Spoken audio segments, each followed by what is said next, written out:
Pakistan international airline कभी हमारे होता था फ़ख्र, लेकिन अब हो गया है दर्द सर। क्यों? क्योंकि उसके निजकारी के हवाले से जो सेक्रेटरी निजकारी डिवीज़न है उन्होंने नई तारीख का तो ऐलान किया है। बिल्कुल, अब पीआईए की निजकारी जो है वो 1 अक्टूबर को होगी, लेकिन इससे बड़ी खबर यह है कि दुनिया की कोई भी कंपनी पीआईए को ख़रीदने के लिए तैयार नहीं। और ज़राए बताते हैं कि सबका यही खदशा है कि सालाना अरबों का नुकसान देने वाली इस एयरलाइन को ख़रीदना सरासर घाटे का सौदा होगा। अब इसी पे हम बात कर लेते हैं। सेनेटर सहर कामरान हमारे साथ मौजूद हैं। सहर साहबा, सबसे पहले तो अस्सलाम वालेकुम, good morning and thank you so much for your time.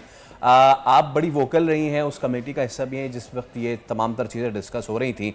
हमें ज़रा बताइएगा क्या रखना और क्या मसला आ रहा है? कोई फॉरेन बिडर आ रहा है पीआईए की प्राइवेटाइजेशन के लिए? वालेकुम सलाम। सबसे पहले तो सोनिया, मैं आपको जो है विश यू गुडनेस इन बोल, थैंक यू। और I hope you and Faisal Karim will really create a momentum and a difference. अच्छा, जो बात आप पीआईए की कर रहे हैं, देखिए उस दिन हमारे सामने जो अदाद-ओ-शुमार रखे गए, लेकिन सोचने की बात यह है कि वो पीआईए जिसने दुनिया की दूसरी बेहतरीन एयरलाइंस को बनाया, वो पीआईए जो कि 2011-12 तक जो है ऑपरेटिंग प्रॉफिट दे रही थी, आखिर ऐसा क्या हुआ कि उस पीआईए के ये हालात हो गए? यानी मैं समझ रही हूँ पीआईए तो पीआईए, आप देखिए रोजवेल्ट होटल जो कि प्राइम लोकेशन पे है और यूनाइटेड नेशंस की बिल्डिंग के सामने बिल्कुल वॉकिंग डिस्टेंस पे है, वो उस जगह पे उस प्राइम लोकेशन पे वो होटल नहीं चल रहा, यहाँ पे पीआईए नहीं चल रही। और ये मुझे तो लगता है कि क्योंकि हुकूमत से निज़ाम हुकूमत नहीं चल रहा और उनके पास कोई रिसोर्सेज और वसाइल नहीं है, तो एक ओएलएक्स कंपनी बन गई है कि सब बेच दो। बाकी आप बेचेंगे, मगर हमें उसके साथ बहुत सारे अवामिल का जायजा लेना है कि आखिर कभी एक गौर व खौफ वजूहात भी तो होना चाहिए कि किस वजह से जो है वो पीआईए इस खसारे तक पहुंची। यानी 2015 में आपने प्राइवेटाइजेशन का प्रोग्राम बना लिया, उसके बाद हमें सिर्फ खसारा दर खसारा दर खसारा मिला। लेकिन जहां कारोबारी लोगों के कॉन्फ्लिक्ट ऑफ इंटरेस्ट आ जाते हैं, वहां पर जो है फिर हुकूमती इदारे क्या चलेंगे। तो एक चीज मैंने ये कही थी कि एक परफॉर्मेंस ऑडिट भी होना चाहिए। ये कहना कि अब बेच दो, लेकिन क्या इस बात पे सवाल उठेगा, क्या इस बात पे गौर व फौज होगा, क्या इस बात का कोई जो है ऑडिट होगा कि क्या वजूहत हुई, किसकी कारकर्दगी खराब रही, किस तरह से एक चलती हुई एयरलाइन खसारे की नजर हो गई और क्यों उसको जो है वो खसारे से नहीं निकाला गया। यानी 2015 से उसका जो है वो खसारे का सफर शुरू होता है और उसके बाद हमने देखा कि वो जो तहरीक इंसाफ के दौर में एक वजीर साहब उठते हैं और के उन्होंने हमारे लाइसेंस पायलट जो कि दुनिया के जो है वो पायलट जो है ट्रेनिंग देते, आपने उनके लाइसेंस पर आपने उनकी जो है क्रेडिबिलिटी पे सवाल उठा दिया, पीआईए के रूट्स भेज दिए। जब मुस्लिम लीग नवाज की हुकूमत आई तो इन्होंने जो है बचाई ये कि ये 2011 में सदर मुमलिकत आसिफ अली जरदारी की तजवीज़ थी कि पीआईए के रूट्स को बढ़ाया जाए और उसके जो रूट शेयर किए जाए और तुर्की की एयरलाइन के साथ था कि इस्तांबुल तक हमारी फ्लाइट जाएं और आगे, ताकि हम दुनिया के हर कोने तक जो है वो अपने मुसाफिरों को पहुंचा सकें। एब्सोल्युटली सर साहबा, लेकिन सॉरी टू, लेकिन वो तो बिल्कुल उसके बरक्स रहा है। अब मैं नहीं, क्लेम वो है। एक मिनट मुझे और दें, जी जी, प्लीज प्लीज प्लीज एक प्लीज मिनट मुझे और दें प्लीज। कि देखिए उसके बाद क्या हुआ कि मुस्लिम लीग नवाज के दौर में पीआईए की को एक बजट एयरलाइन जो थी तुर्की की, उसको वेट लीज पे दे दिया गया। आपने अपने अमले को रिडंडेंट करके बिठा दिया, उनका अमला भी ले आए, उनको उनकी अदायगी भी की और आपने जो है वो पीआईए की, यहाँ से मैं समझती हूँ यहाँ से उसके खसारे का आगाज हुआ और आज जो है पीआईए की बोली लग रही है। फिर आप कहते थे कि जी पहले आएंगे इंटरनेशनल बिडर्स आएंगे, वो उसको खरीदेंगे, उसके अंदर कोई नई रूट डालेंगे। अब आप कहते हैं कि नहीं नहीं, वो तो इंटरनेशनल बिडर्स तो आए नहीं, अगर वो आएंगे तो वो हमारी जो यहाँ से जो फाइनेंसेस है वो बाहर ले जाएंगे, इसलिए कि आए नहीं। अंगूर खट्टे वाली बात है ये। हाँ बिल्कुल। और सहर साहबा, please correct me if I am wrong, पिछले 8 साल में 500 बिलियन का खसारा है, लॉस है पीआईए का। और पिछले साल, जो पिछला हमारा माली साल है, उसमें तो 80 बिलियन अलोन जो है वो लॉस खड़ा हुआ है। इतने बड़े लॉस के साथ, मतलब मुझे कोई चीज़ 100 रुपये लॉस के साथ मिल रही है तो भाई मैं तो नहीं लूँगा।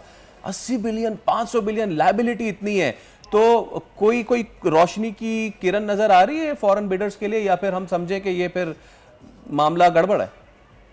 देखिए बात ये है कि जब तक आप जो है लोगों कभी अपनी परफॉर्मेंस का ऑडिट नहीं करेंगे, कभी आप जो है जिम्मेदारी आयद नहीं करेंगे, कभी आप ये आपका एक मूड बन गया ना, आपने एक ज़हन बना लिया बेचना है, आपको कहीं से जो है आपका कर्जे रोल ओवर नहीं हो रहे, आपने IMF की कंडीशंस पूरी करनी है, आपने बोल दिया पिछले साल के जी हमें उनसे जो पैकेज लेना है उसके लिए हमने PIA बेचनी है, हमने इदारे बेचने हैं। मैं आपको एक इंटरेस्टिंग बताऊं कि अभी हाल ही में सेनेट की भी कायमा कमेटी का इजलास हुआ, तो ये जो प्राइवेटाइजेशन का अमल है ना, सिर्फ प्राइवेटाइजेशन का अमल, इसमें 1 अरब 99 करोड़, ये नहीं कहूँगी सिर्फ PIA की, जो प्राइवेटाइजेशन 1 अरब 99 करोड़ के अखराजात हो चुके हैं।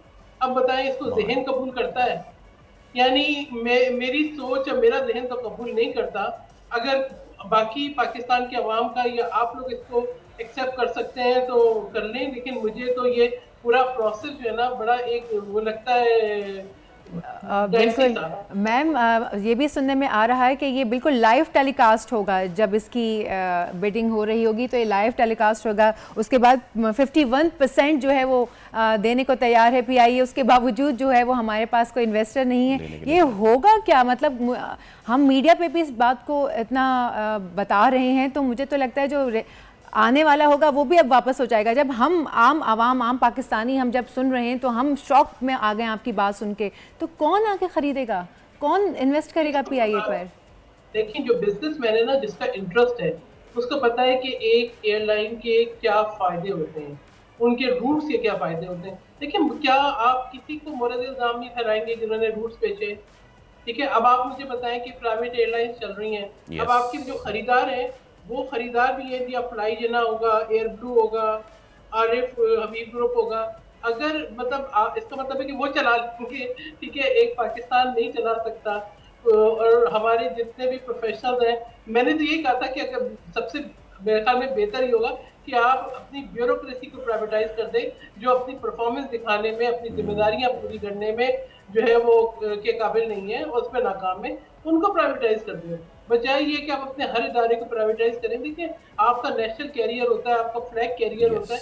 मुझे यह याद है कि मैं सऊदी अरेबिया में थी, PIA की कोई, अभी भी आप जाएं, आप बुकिंग कराने जाएं, आपको कोई जो है वो सीट नहीं मिल रही होगी, ठीक है। PIA के ऊपर इतना रश होता था।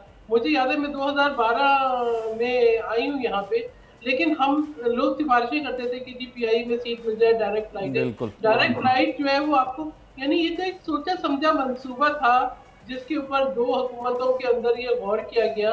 और आप मुझे बताएं कि जो 7,000 मुलाजमीन है, अभी आपके यूटिलिटी स्टोर के मुलाजमीन जो है वो एहतजाज कर रहे थे। मुझे तो लगता है कि ये वाकई सब बेच वाली पॉलिसी है। आप घर के असास से बेचते जाएं तो एक दिन कंगाल ही होंगे। और क्या रहेगा फिर ये कि आप ये बेच रहे हैं, आप 200 बिलियन की लायबिलिटी आप बेच रहे हैं उसके साथ, और बाकी जो 625 बिलियन की लायबिलिटी आप अदा करेंगे। वो पता नहीं क्या करेंगे सैर साहिबा, लेकिन वो पहली तारीख को पता चलेगा। आपका बहुत शुक्रिया, thank you so much for your time. आपसे आगे भी हम बात करते रहेंगे। सब्सक्राइब करें और बेल दबाएं ताकि कोई खबर रह न जाए।